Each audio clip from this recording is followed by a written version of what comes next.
My name is Ruth Matete. I am the only child. My mom and dad got me when they were in school.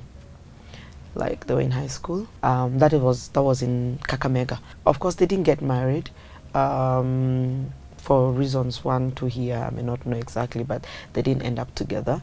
So I stayed with my mom for like the first 6 years, yeah.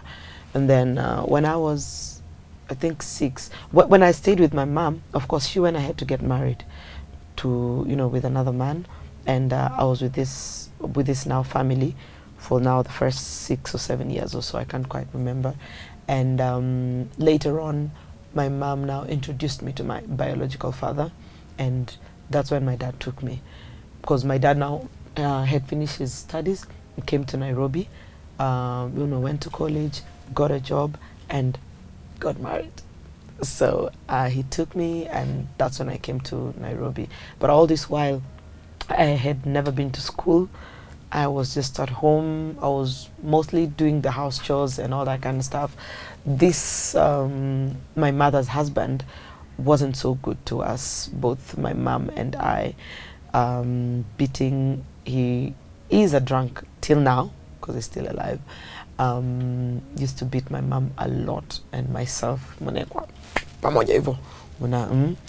but I think my mom kind of sensed.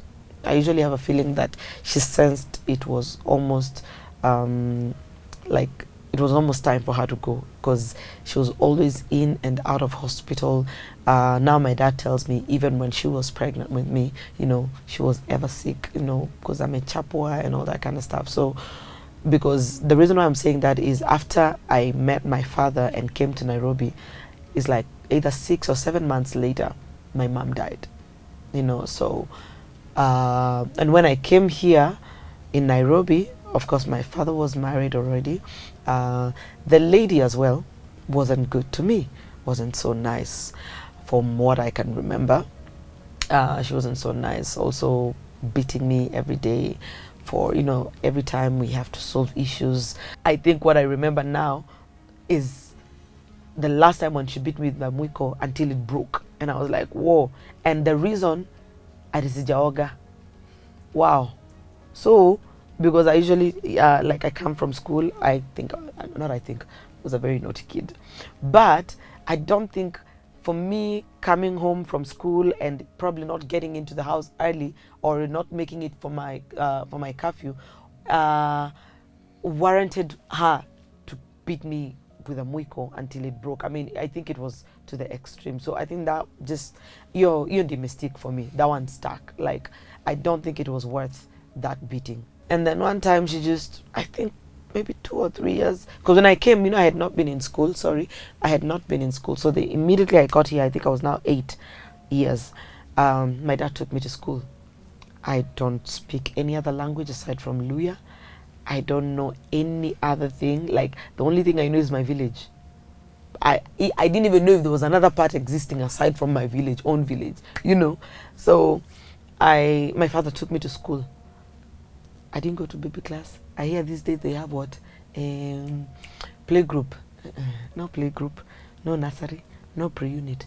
Class 1. How? So I went straight to class 1. What happened is they got me a teacher who speaks my tribe, a Luya teacher, because I'm Luya. They got me one, God rest her soul. Her name was Mrs. Webuye. So she taught me class 1 until the end of class 2. Imagine, for 2 years. So the way you graduate and go to the next class and you meet another class teacher, she was always with me, because now I was not understanding any other language. There's no way they would teach me math in English. I don't know.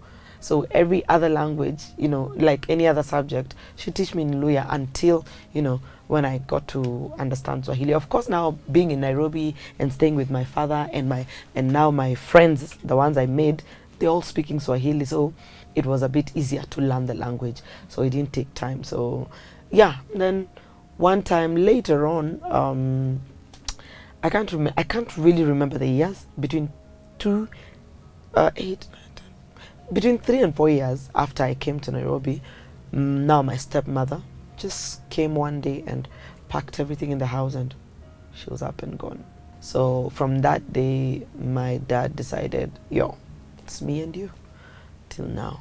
He's not married. He decided to take care of me. He just sacrificed. He said he's gonna be with me, take care of me until I'm able to live on my own.